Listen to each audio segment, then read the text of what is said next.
안녕하세요. IM투자증권의 김동섭 이사입니다. 벌써 한 주가 또 시작했죠. 지난주 금요일날 모습을 보면은 유럽장이나 미국장이 그래도 견조한 흐름을 보이는 상황이었죠. 미국 같은 경우는 이제 JP모건이나 웰스파고가 실적이 괜찮은데도 불구하고 일단 주가를 더 상승시키지 못했습니다. 종가상으로 최고가를 쳤지만 이전에 15,540의 고점이 한번 있었기 때문에 장중 고점이 있었기 때문에 아마 이 지점에 대한 영향력이 있었지 않나라는 부분을 한번 생각해 봐야 될 것 같고요. 미국 같은 경우에는 지금 시장에 있어서 출구 전략에 대한 얘기가 다시 수면 밑으로 내려갔습니다. 그런데 지금 이 출구 전략에 대해서 여러 가지 언급이 또 있죠.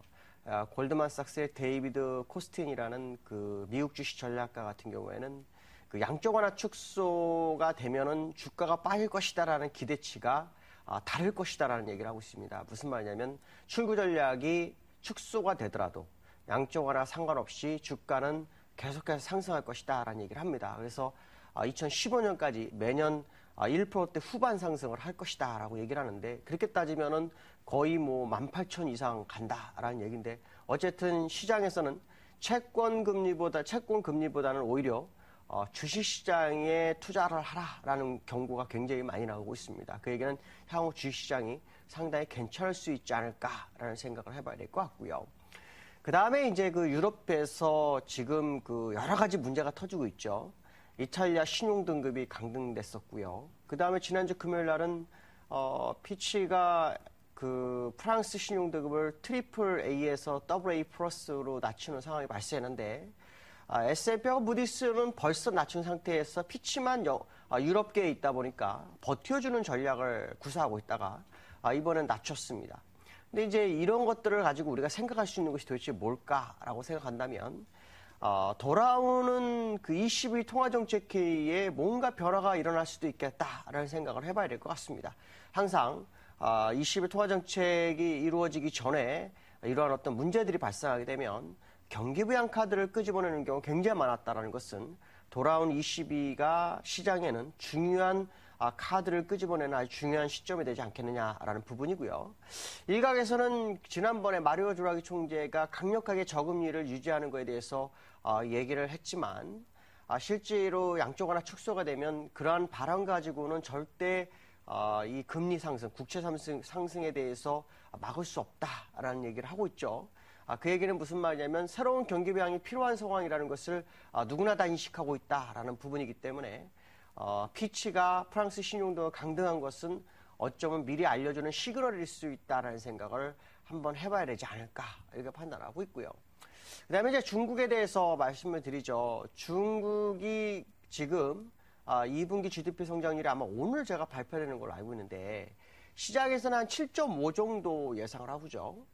근데 인민은행의 재정부장인 저우웨이라는 사람이 무슨 말했냐면 6.5%가 돼도 상관이 없다. 우리는 경착륙하지 않을 것이다. 이런 얘기를 했습니다. 근데 여기서 우리가 생각할 수 있는 것은 중국의 경제 성장률이 일단 10%를 깨질 것을 인정했다라는 부분이 되게 중요한 것 같고 6.5%는 이제 약간 과하게 얘기하는 것 같지만 어쨌든 7% 밑으로 내렸으니 6.5%도 가능하다는 얘기죠. 시장 일각에서는 일단 7에서 7.5% 사이가 나오지 않으면 이제 시장에서는 경기 부양을 할 수밖에 새로운 정책을 필 수밖에 없다라는 것이 시장의 중론입니다. 그렇기 때문에 올해의 성장률을 잘 봐야 되겠죠. 물론 이번 분기는 7.5 정도 예상했지만 올해의 성장률은 6.5가 되기 때문에 그 시점으로는 경기 부양 시점으로는 약 9월 정도를 시장에서는 바라보고 있다라는 생각을 한번 해봐야 될 것 같습니다. 중국이 굉장히 좀 위험한 상황에 있죠. 왜 위험한 상황이냐면 신용경색에 대한 어려움도 있지만 중요한 것은 뭐냐면 정책 위반자들이 정책을 바꾸고 싶지 않아 하고 있습니다. 그 이유는 정권이 바뀐 지 얼마 안 됐기 때문에 적어도 자기들이 핀 정책이 6, 7개월 만에 없어지는 그런 상황이 발생해서는 안 되는 상황이죠. 그거는 약간 지도력에 문제가 발생할 수 있다는 것이 아마 그들의 생각인 것 같습니다. 그렇기 때문에 경제 성장률이 낮아지더라도 다음 분기에 낮아지는 게 더 좋다. 그래야만이 적어도 1년 가까이 경제정책을 진행했기 때문에 변화를 추구하시는 부분이 있다고 생각한다면 어쨌든 중국이 경기 부양 가능성에 대한 부분은 점점 커지는 것이 아닌가라는 부분을 생각해 봐야 될 것 같습니다. 자, 그 다음에 이제 그 아시아 시장에 대해서 한번 얘기를 해봐야 될 것 같습니다. 지금 신흥시장은 성장이 둔화될 거다라고 하는 부분이 생겼죠. 왜냐하면 지난번에 미국의 출구 전략을 하면서 그 출구 전략 영향으로 아시아 시장이 많이 빠졌기 때문에 신흥시장에는 성장이 좀 더딜 거다라고 했는데 지난주에 싱가포르가 2분기 성장률을 발표했습니다. 근데 싱가포르도 신흥시장의 하나죠. 근데 15%가 성장을 했습니다. 그러니까 15%가 성장을 했다라는 것은 아무래도 신흥시장에 대한 재평가의 시그널일 수도 있다라는 부분이죠. 우리나라도 경상수지가 흑자로 계속 진행되고 있기 때문에 이러한 부분들을 감안한다면 신흥시장에는 재평가가 진행될 소지가 굉장히 큽니다. 그 얘기는 무슨 말이냐면 신흥시장으로 그동안 빠져나갔던 외국인 자본이 다시 시장으로 진입할 수 있는 소지가 열리기 시작했다라는 부분을 생각해야 될 것 같고요. 그로 인해서 아시아 시장에서는 우리나라가 상당한 수혜를 볼 수 있는 그런 상황이 아닐까라는 부분이고요. 그 다음에 이제 우리나라 같은 경우에는 이제 오늘 개성공단 3차 실무회담이 있죠. 여기 결과가 어떻게 나올지는 봐야 될 것 같습니다. 왜냐하면 지난번에 이산가족이나 이런 것들은 회담을 안 하기로 결정했기 때문에 개성공단이 만약에 바로 진행이 된다면 좋은 호기가 되겠지만 약간 시간을 끈다면 일단 시장에는 호재가 약간 뒤로 물러가는 상황이 발생할 수 있죠. 그래서 개성공단의 실무회담이 오늘 어떤 결과를 가져오는지가 매우 중요하지 않을까라는 부분이고요. 그 다음에 이제 국내장 수급에 대한 얘기를 한번 해보도록 하죠. 국내장 수급 보면 이제 외국인이 지난주 금요일 날도 선물은 매도했지만 현물은 잘 안 사는 모습이었습니다. 그렇지만 막판에 외국인들이 한 1,400억을 사주면서 일단 매수 우위를 현물에서 점하기 시작했다는 거죠.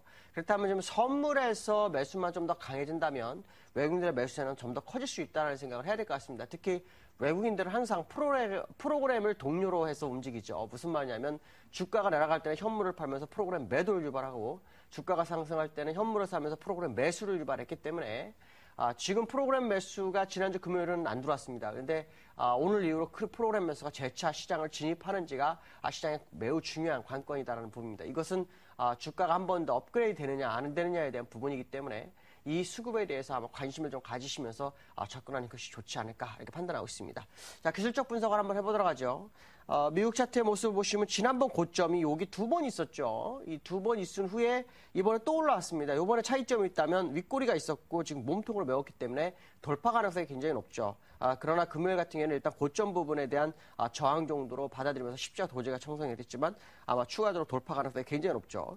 월봉이 그 모습이죠. 왜냐하면 월봉은 일반적으로 주가가 무너질 때 쌍대, 캔들이 똑같은 위치에서 두 개가 2달 연속으로 있을 경우는 무너집니다. 근데 지난달에는 음봉이 나왔다 이번에 다시 올라섰기 때문에 아마도 이번에 돌파 가능성이 굉장히 높다. 이번에 돌파하게 되면 일단 지난번에 제가 15,400이 아니라 16,800까지 열겠습니다. 라고 했으니까 2차 목표치 16,800까지 갈 확률이 굉장히 높다고 봐야 될 것 같고요.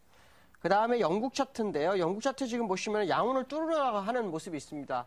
결국 그 영국이 추가적 상승을 할 거라면 이번 주에 이 부분을 돌파해서 캔들이 나올 확률이 굉장히 높습니다. 그렇지 않다면 약간 눌러서 움직이겠죠.